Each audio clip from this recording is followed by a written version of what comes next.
السلام علیکم ورحمۃ اللہ وبرکاتہ۔ دوستو، ہمارا channel all round Rajput subscribe کریں، لائک کریں، شیئر کریں۔ جنگی کی بیوہ گھوڑے سے کود کر اتری اور کمانڈروں کے درمیان آ گئی جو ایک دوسرے کو للکار رہے تھے۔ اس عورت نے اپنا سر ننگا کر دیا اور ان سے چلا کر کہا، بے غیرتوں، پہلے اس سر کو تن سے جدا کرو، اپنی ماں کا سر اس مٹی میں پھینکو، پھر کافروں کی حمایت میں لڑنا۔ تم ان بیٹیوں کو بھول گئے ہو جنہیں کافر اٹھا کر لے گئے ہیں، تم اپنی ان بچیوں کو بھول گئے ہو جو کافروں کی درندگی سے مر چکی ہیں۔ تم کس کی حمایت میں ایک دوسرے کے خلاف تلواریں نکالے ہوئے ہو؟ میرے بیٹے کے وفادار کافر ہیں۔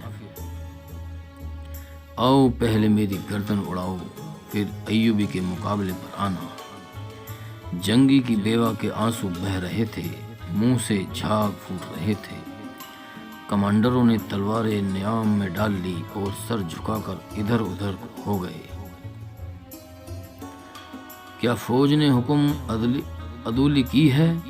یہ خلیفہ کے ایک مشیر کی گھبرائی ہوئی آواز تھی جس نے خلیفہ کے دربار میں سناٹا طاری کر دیا۔ محافظوں کے دستے باہر نکالو، ایک امیر نے غصے سے کہا۔ جم کر مقابلہ کرو۔ تھوڑی ہی دیر بعد محافظوں کے دستے تیار ہو گئے۔ اس وقت شہریوں کا ہجوم اور زیادہ بڑھ گیا تھا۔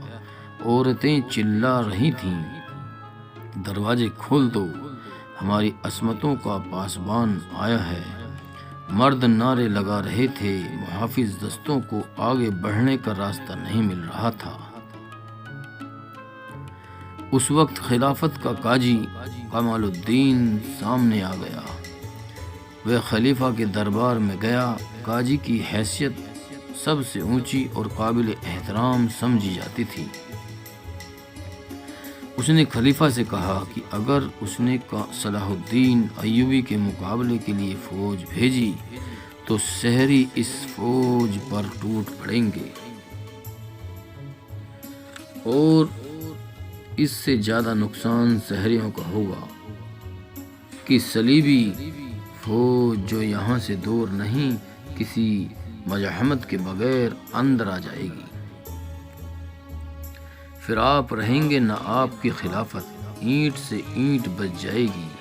شریعت کا حکم یہ ہے کہ بھائی بھائی کے خلاف نہیں لڑ سکتا۔ ذرا باہر آ کر لوگوں کی بے تابیوں دیکھیں، کیا آپ اس طوفان کو روک لیں گے؟ شہر کی چابی میرے حوالے کر دیں، قاضی کمال الدین نے کہا۔ چابی قاضی کے حوالے کر دی گئی۔ اس نے اپنے ہاتھوں سے شہر کا دروازہ کھولا۔ شہریوں کا ہجوم رکے ہوئے سیلاب کی طرح باہر نکلا۔ قاضی کمال الدین نے چابی سلطان صلاح الدین ایوبی کے حوالے کی۔ سلطان صلاح الدین ایوبی نے دو جانوں ہو کر قاضی کے ہاتھ چومے اور اس کے ساتھ شہر میں داخل ہوا۔ جب نور الدین جنگی کی بیوہ سامنے آئی تو سلطان صلاح الدین ایوبی کی سسکیاں نکل گئیں۔ جنگی کی بیوہ اس سے لپٹ گئی اور بچوں کی طرح بلبلانے لگی۔ اس کی ہچکیاں تھم نہیں رہی تھیں۔ سلطان صلاح الدین ایوبی کے سواروں پر عورتوں نے پھول پھینکے، بلائیں لیں اور انہیں جلوس میں اندر لے گئیں۔ قلعے کی چابی سلطان صلاح الدین ایوبی کے حوالے کر دی گئی۔ وہ سب سے پہلے اپنے گھر گیا۔ وہ دمشق کا رہنے والا تھا۔ بڑے جذباتی انداز سے اس پرانے مکان میں داخل ہوا جہاں وہ پیدا ہوا تھا۔ کچھ دیر آرام کرنے کے بعد اس نے فوج کے چھوٹے بڑے کمانڈروں کو اپنے مکان میں بلایا۔ ان کے ساتھ باتیں کر کے معلوم کیا کہ ان پر کس حد تک اعتماد کیا جا سکتا تھا۔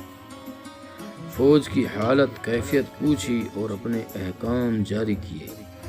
اسی دوران اسے اطلاع ملی کہ خلیفہ اپنے وفادار مشیروں، وزیروں اور امیروں کے ساتھ لاپتہ ہو گیا ہے۔ فوج کے 2-3 اعلیٰ حکام بھی اسے ساتھ فرار ہو گئے تھے۔ سلطان صلاح الدین ایوبی فوراً اٹھا اور فرار ہونے والوں کے گھروں پر چھاپے مروائے۔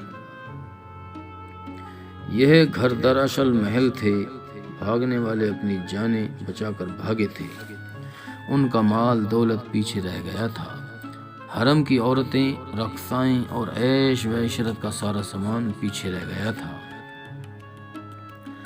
سلطان صلاح الدین ایوبی نے اس تمام دولت پر قبضہ کر کے اس میں کچھ بیت المال میں دے دیا اور زیادہ غریبوں اور اپاہجوں میں تقسیم کر دیا۔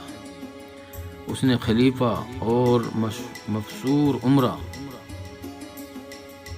وغیرہ کے تعاقب کی ضرورت محسوس نہ کی۔ اس نے مصر اور شام کی وحدت یعنی ایک سلطنت کا اعلان کر دیا اور اپنے بھائی تقی الدین کو دمشق کا امیر گورنر مقرر کر دیا۔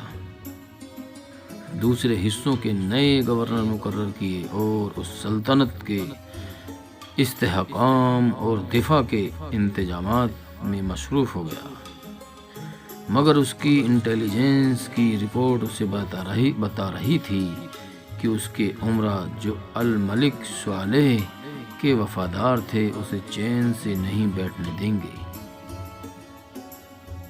یورپی ممالک سے آئی ہوئی اطلاعات سے پتہ چلا کہ صلیبی بہت بڑا لشکر تیار کر رہے ہیں، جس سے وہ عالم اسلام پر فیصلہ کن حملہ کریں گے۔ اس کے لیے سب سے بڑا خطرہ یہ تھا کہ اس کے اپنے عمرہ اسے شکست دینے کے لیے صلیبیوں کی راہ دیکھ رہے تھے۔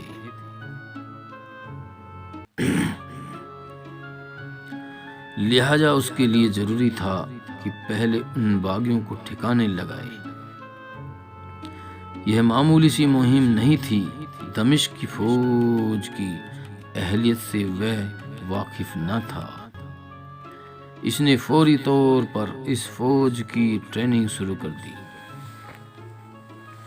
اسے جہاں لڑنا تھا وہ پہاڑی علاقہ تھا۔ موسم سرما میں ان پہاڑیوں پر برف بھی پڑی رہتی تھی اور موسم سرما آ رہا تھا۔ قاہرہ اور دمشق میں اسے ایک فرق نمایاں طور پر نظر آ رہا تھا۔ قاہرہ میں صلیبی اور سوڈانی جاسوسوں اور تخریب کاروں کے کئی خفیہ اڈے تھے اور وہاں کے لوگوں پر سلطان صلاح الدین ایوبی کو پوری طرح بھروسہ نہیں تھا۔ دمشق میں بھی صلیبی تخریب کار موجود تھے، لیکن یہاں قوم کا بچہ اس کے ساتھ تھا، بلکہ اس کے اشارے پر آگ میں کود جانے کو تیار رہتا تھا۔ اس لیے یہاں کے لوگوں کے متعلق یہ خطرہ بہت کم تھا کہ وہ دشمن کے جاسوسوں اور تخریب کاروں کے اعلی کار بن جائیں گے۔ دمشق اور شام کے لوگوں نے نور الدین جنگی کے زمانے میں پروقار زندگی گزاری تھی۔ اس کی وفات کے فوراً بعد ان کا ذاتی وقار ختم ہو گیا تھا۔ نئے حکمرانوں نے انہیں رعایا بنا لیا تھا۔